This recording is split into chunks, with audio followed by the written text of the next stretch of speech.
Пандемія для мене взагалі це можливість вийти на природу, до річки, до лісу, посмажити сало, картоплю, м'ясо. Не потрібно себе нагружати якимись там хатніми заботами чи переживаннями. Ближче до лісу, до природи, і природа зробить свою справу.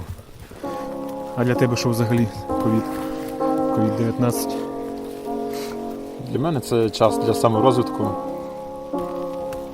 Дійсно так, хвороба є, але вона відчувається, але потрібно займатися своєю улюбленою справою. Все правильно. Почаще виходить в ліс, брати з собою гарячий чай, каву. Ну, що ти робиш? Ну і якось природа вилікує. Боже, ну зліз. Все, харе. Все, а ну місце розгулявся.